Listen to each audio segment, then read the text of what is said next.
welcome to another episode of Asia Unscripted. Today is the 28th of July 2025, and there's some news going on. So here in Southeast Asia, in the past couple of weeks, Thailand and Cambodia have been going at it with each other. Now, I don't know who started what. Thailand claims that Cambodia started it. Cambodia claims that Thailand started it. Who really knows? No one's going to take blame, apparently. So, what does that mean for you guys? Well, not so much.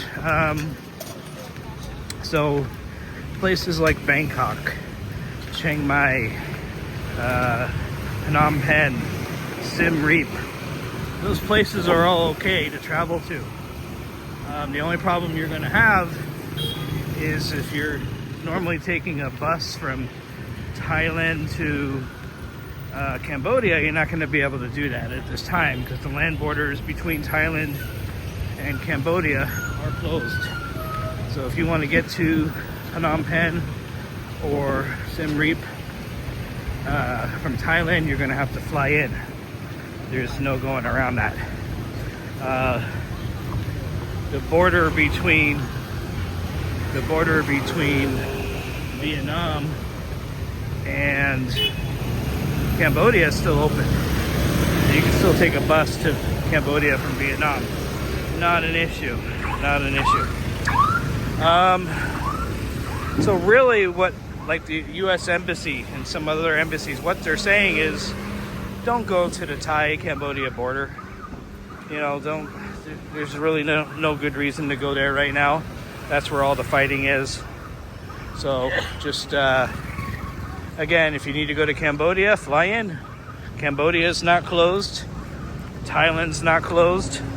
They're both open and ready for visitors. So I've seen some posts on Reddit where people, expats from the Philippines and from Vietnam, are asking, oh, is this going to affect us? No. Especially if you're in the Philippines. Come on. Thailand and Cambodia are far. So, no worries if you're in the Philippines. No worries if you're in Vietnam. Vietnam and Cambodia are pretty friendly these days towards each other. As a matter of fact, a friend of mine in Cambodia has noticed a lot more Vietnam products on the shelves. For the longest time, Cambodia was importing stuff from Thailand, and because of the fighting that's going on now they're importing stuff from Vietnam instead, which of course is benefiting Vietnam for sure. So I don't mind that. Whatever benefits Vietnam is great. So again, Thailand's still open, Cambodia's still open. Just stay away from their shared border. Tourism is down in Southeast Asia. It's down in Thailand. It's up in Vietnam. It's down in the Philippines. But all these places are still open for business. So don't worry about it. What else is going on? So here we're in Vietnam, we're in District 3. So just taking a walk on my lunch break. Had to get some errands done. So District 3 is right next to District 1. Actually, to be honest with you, Vietnam has gotten rid of the district system. So instead of having District 1, District 5, District 3, now all of these places are named wards. And to be honest with you, I don't know which ward I'm in. It's going to take a long time to figure that out. And I think it's going to take a long time for even the locals to figure it out. I like the old district system. The numbers were easy to understand. If you had a friend, it's like, oh, I'm in District 2. Okay, well, I know where District 2 is. But now, if they tell me their ward name, I'm not going to know which ward there are a lot more wards than there are districts.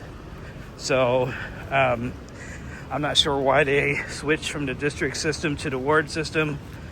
I mean, the districts, there were only like, I want to say around 20 of them in the whole city, but now there's hundreds. The other interesting thing is places like Vung Tau are now part of Ho Chi Minh City, which is crazy because Vung Tau is 2 to 3 hours from here, but now it's all part of the same city. So the government decided to do a big revamp of cities and provinces. They're trying to consolidate the number of provinces.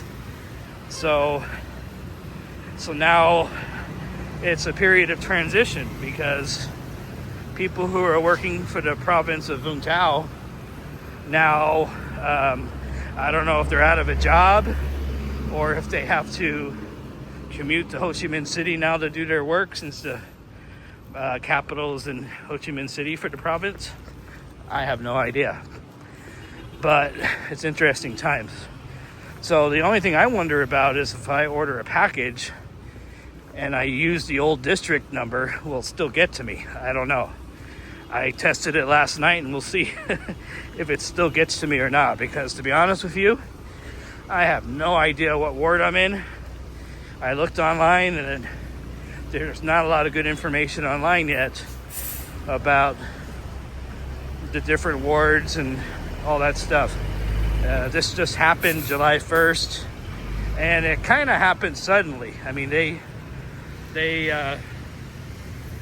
just decided this year that they wanted to consolidate all the provinces. So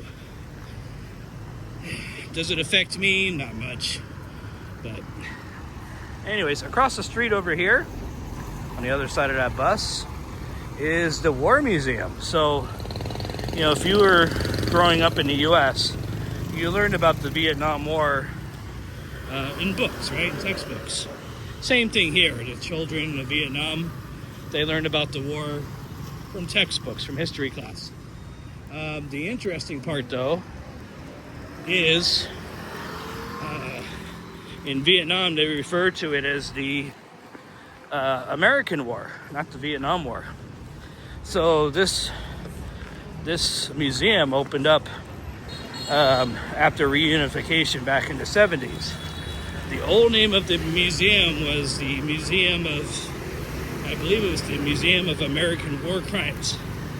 But then back in 93, 94, when Bill Clinton normalized relations with Vietnam, they changed it to a more friendly name. Now it's just the War Remnants Museum. So, but if you go inside, they still talk about, you know, how evil America was and how good Vietnam was. And, you know, it's an interesting perspective, because growing up in the U.S., we learned it the other way. You know, the U.S. was good and Vietnam was bad. So it's interesting to see the other side, the other perspective. I have no view on it, you know. I wasn't alive during the Vietnam War, so for me it's history. But it's one of the biggest tourism sites here in Ho Chi Minh City. And it only costs like $1.50 to get in there. So it's very cheap. It'll keep you entertained for a couple of hours at least. So anyways, that's all I got for now. Just wanted to talk to you about the Thailand Cambodia situation, about the change in local government. So hopefully I'll have some more videos out soon.